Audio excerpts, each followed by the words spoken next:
We will not bow down. Let my people go. We will not bow down. Let my people go. We will not bow down. Let my people go. Well, hello and welcome to episode 88 of the Croydon Constitutionalist podcast, bringing classical liberalism to South London and beyond via our YouTube channel and wherever you get your podcasts.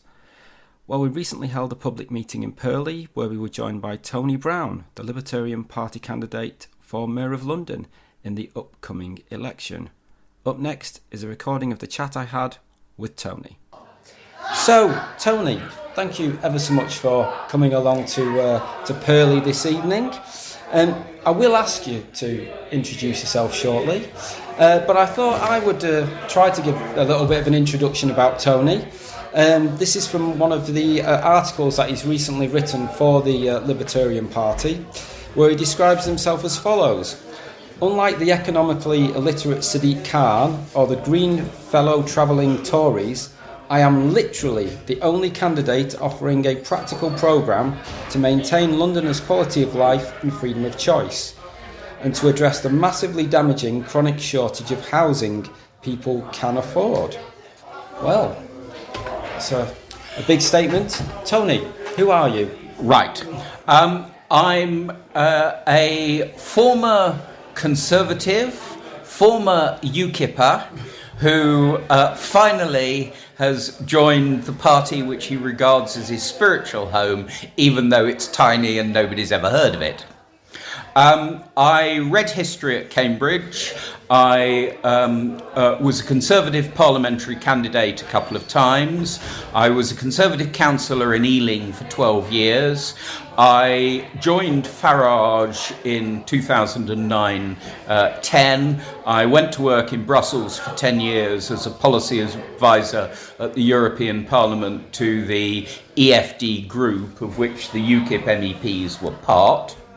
I followed Farage into the Brexit Party, though I didn't become a member because you weren't allowed to become a member. And then finally, my contract in Brussels at the Parliament came to an end when our membership came to an end. Mine actually ended 3 months after everybody else's, for technical reasons I could explain but won't bore you with. And as a result, I found myself trapped in Brussels by COVID. And I actually spent 2 years living in Brussels, effectively alone, kept there by COVID. And then I came back to the UK and I approached Andrew Withers, who I'd known off and on for some time, and said, I want to join the Libertarian Party. Who's going to be your candidate to be Mayor of London? And he looked at me and he said, you? So I said, yeah, I'll go with that. Now, picking up on that description, I will be honest and say I have an awful lot of sympathy with reform. And what I'm not going to do, sitting here, is knock the Reform Party, because a lot of the things that we are saying and they are saying are the same. We both share the view that you can't put the width of a postage stamp between the Conservatives and Labour at the moment, that they are both green, fellow-travelling social democrat disasters who are running the country into the ground, who are unpatriotic, who are pursuing absurd woke policies which have no resonance with our history, with what most people think. I know what a bloody woman is, and she doesn't have a penis. I can confirm that. So, you know, it's that sort of thing. And although I hope you will vote for me, if you aren't going to vote for me, I hope you will vote for the Reform candidate for Mayor of London. If you bother to vote Conservative, I will tell you that I think you are wasting your vote, and they don't deserve any votes at the moment. you will probably know that when you get to the polling booth, you get 3 votes. You get a vote for mayor. You used to get 4, because what the Conservatives have done is they've removed the transfers from the London mayor, and you now get 1 straight vote for mayor. And that's made it difficult for smaller parties in relation to the mayor itself. You then get your direct vote for the assembly member for your region, and then you get your party vote. And all I really want from you and anybody else is your party vote, because what we plan to do is put up a Libertarian Party list, which I hope I will be number 1 on, subject to Andrew Withers, and we want you to tick or put a cross against Libertarian Party in the box. Now, I think that probably gives you enough about my background and attitudes that we can sort of go on to... Absolutely. I mean, just people were saying, well, who are the Libertarian Party? Can you just explain to us who the Libertarian Party UK is? The Libertarian Party is a political movement which really originates in the United States in the 1960s and 1970s. And as the name suggests, the onus and emphasis is on freedom. And what I want to do, I want a low tax, small state, minimum regulation country, and I believe that that's the best way to govern every single country in the world. And that's what unites libertarians. If you then say to me, well, is there a Libertarian Party in power or anywhere? Up until a few months ago, the answer would have been no. But we've had our first success, though many people aren't aware of it. Our sort of equivalent in New Zealand is a party called ACT. Now, ACT stands for Association of Consumers and Taxpayers. And that tells you what libertarians are really about. They are about lowering taxes, about maximising freedom, minimising regulations, and above all, delivering to ordinary consumers and ordinary taxpayers the opportunity to live in a free, low-tax country, which we believe is the best way for them to enjoy their lives. And the other thing, and I will make this point, the reason I oppose socialism, which I do, and the reason I oppose corporatism, which I do, is not ideological, it's practical. They impoverish people. They ruin their lives. They prevent the prosperity which is what we all want to achieve. And if I may set out my intellectual roots for a moment, I believe that the British Empire was the most civilised, decent empire that the world has ever seen. It abolished slavery. It didn't propagate it. It abolished it. And it led via the Royal Navy to its global abolition.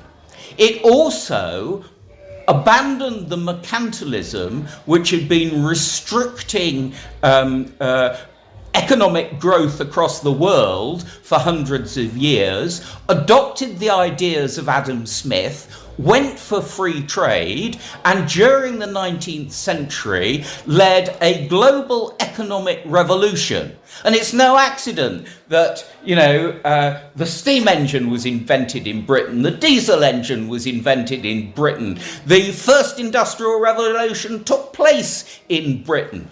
All of this arises from the fact that we understood in a way practically nobody else did that the important things were the rule of law, individual freedom, and free trade. End of rant.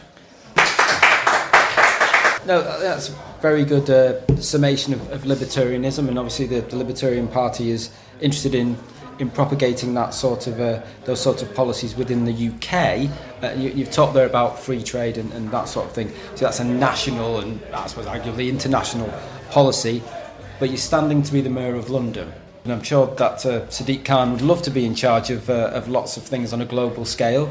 But standing for Mayor of London, you'd have certain responsibilities should you be successful in getting that position. One of the main areas of responsibility is transport, and certainly transport is a big issue for people in Croydon and the other outer London boroughs, particularly, if you apologise for the language, the ULEZ expansion. What would you do about that sort of thing? This is very straightforward. I would scrap probably the entire ULEZ, certainly the ULEZ expansion. I would do all I could to make life as easy as possible for the motorist. I would extend parking as much as I could. And now I will tell you something about Brussels you don't know. In Brussels, where I actually still have a rented apartment and where I lived for most of 10 years, what the Belgians do is they stick underground car parking in almost any building that you can. Now, it gives you some horribly steep access ramps, and my own car was marked on every corner by my poor driving as I negotiated the access ramp. But the bottom line is that whereas we won't allow or encourage underground parking or parking, in Belgium they do. And I would alter the planning system so that basically anybody who wanted to stick an underground car park underneath their building, provided, it didn't cause dangerous road conditions, could do so.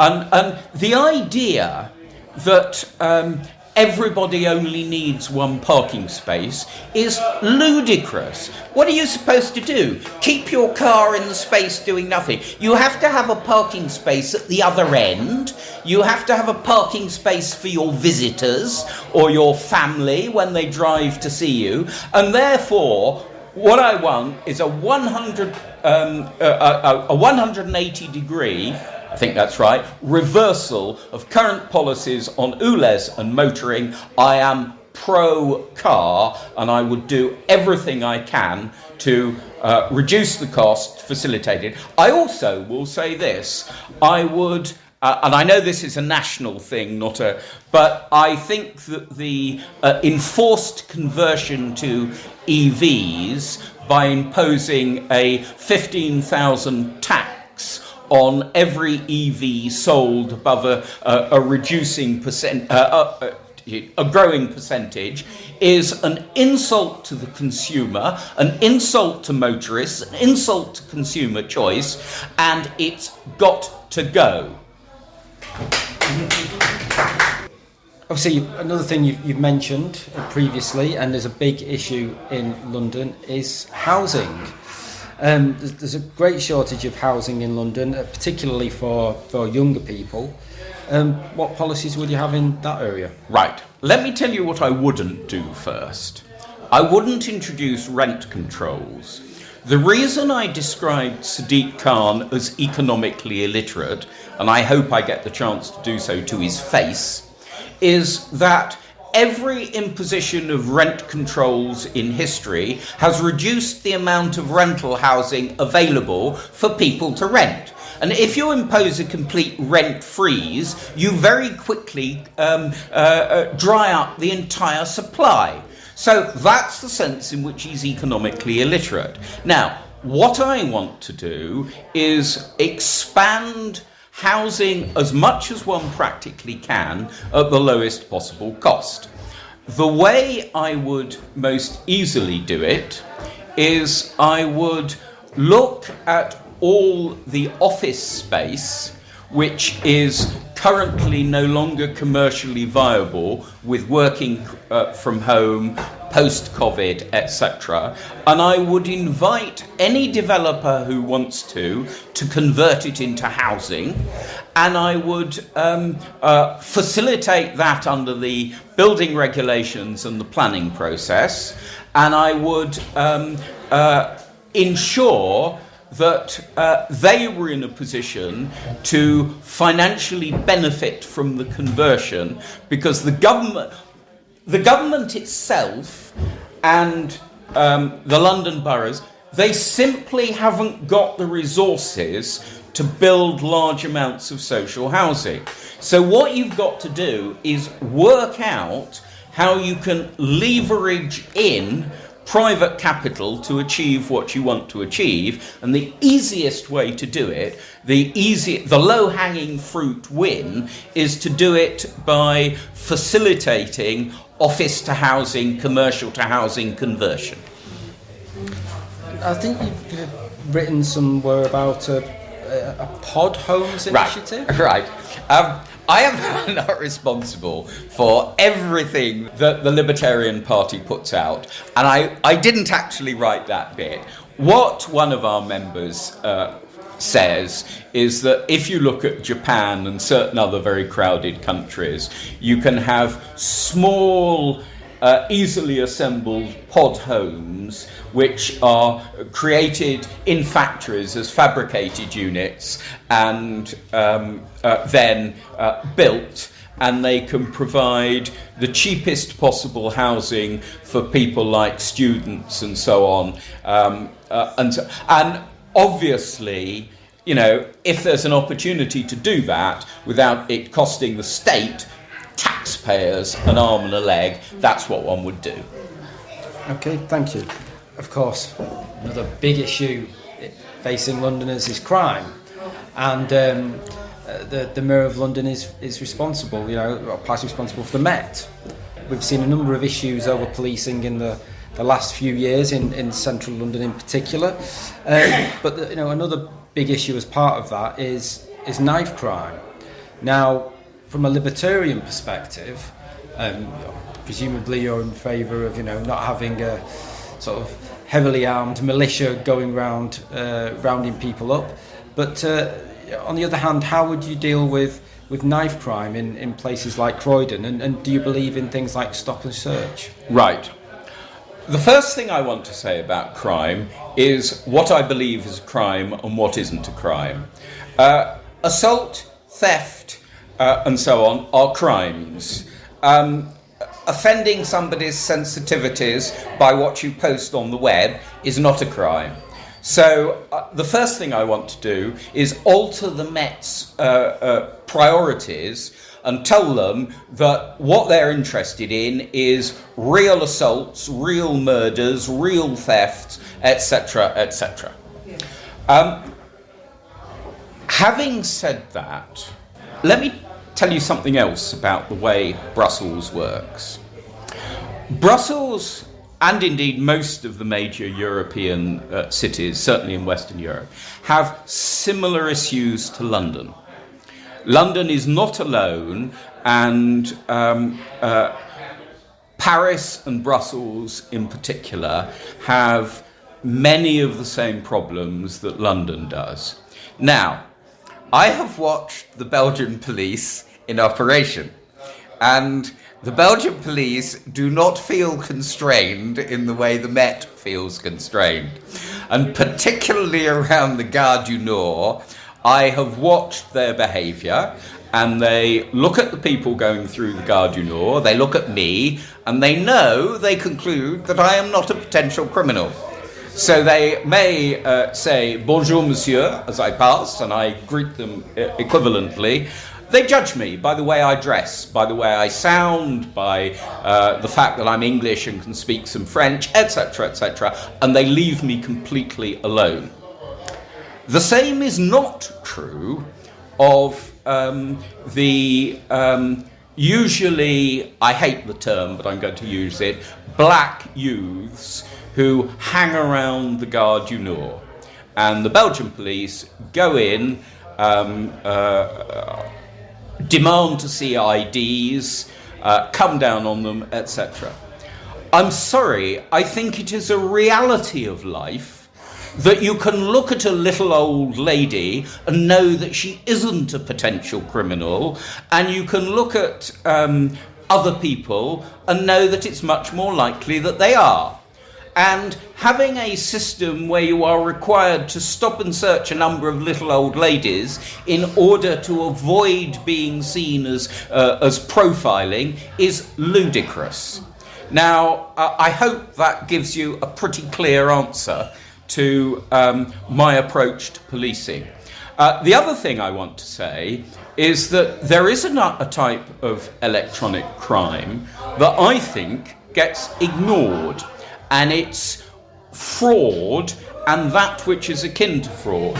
Now, my son, who's the guy who's walked in the lumberjack shirt just over there and who's giving me my lift home, he has experience, as does my sister and my wife, of going onto the web and then finding that before they get to the official site, usually a government site which is free, there is what amounts to a fraudulent site with a very similar name.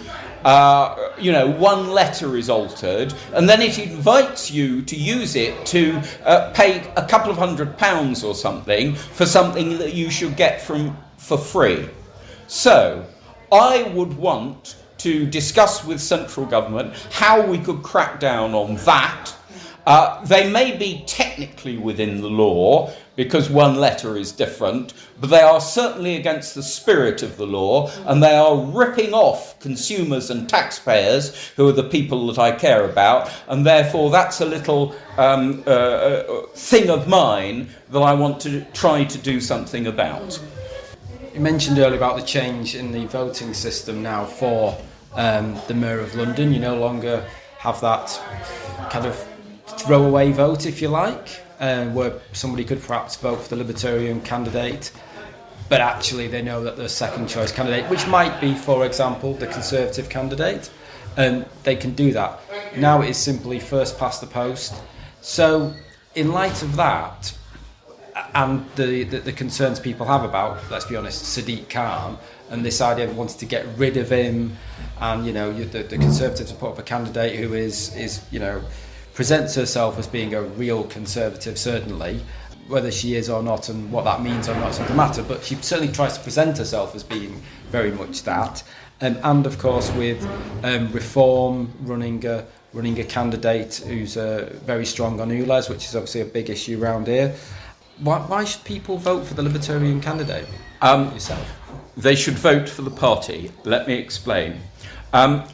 Before coming today, I was in Bromley with the people who are doing the Libertarian Party's website and so on. And that's all about to get a major upgrade, and they wanted to record me and take some pictures and all of that. And as we were having a cup of tea afterwards, I said to them, you do realise, don't you, that the voter goes into the ballot box and they get 3 votes. And one is for the mayor, the second is for their local assembly member, and the third is for a party list. And I said, if hypothetically I got 10,000 votes for mayor, but we as a party only got 200 for the party list, that would be a disaster.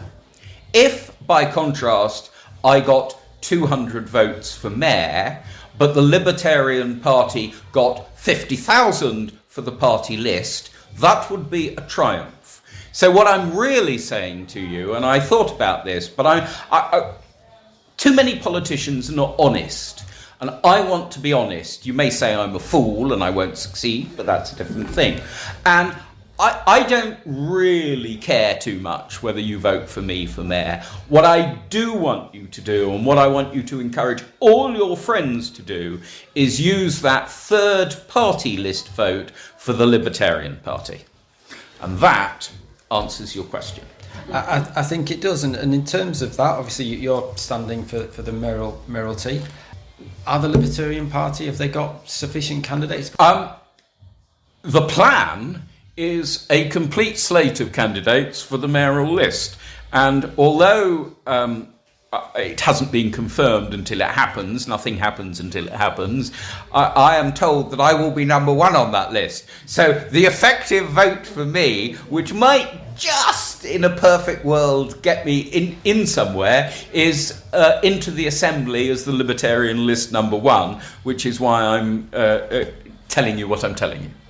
Okay, splendid. So you said the website's being upgraded shortly? Yeah, the website's being upgraded. I mean, it's pretty straightforward. If you are interested, just Google Libertarian Party UK and go on the site and do whatever takes your fancy. The membership is growing. It's growing from a very tiny number. I'm honest with people about that. And if I stopped 100 people in the street, I'd be lucky if 2 of them had ever heard of the Libertarian Party. But before Marx published the Communist Manifesto in 1848, few people had heard of socialists. The rest you know. Well, let's hope it's not such a tragic history. You were here first. So if people want to get involved or learn more, they can go to the website. And if they want to get in touch with you to help you on your campaign, how can they do that? Right. The website is the easiest thing, but I guess I'm going to give anybody who wants it my phone number. So if you want my phone number, I can read it out, or you can come and get it at the end. But we'll hand it out. I don't think we'll put it out on the YouTube. But no, thank you. I am very happy to give my phone number to people in this room. I don't necessarily want it broadcast. Phone number in the description. Thank you very much for your time, Tony. It's been a real pleasure, and I'm delighted to have been invited, and if any of you know anybody else who wants to listen to me, have travel pass, will travel.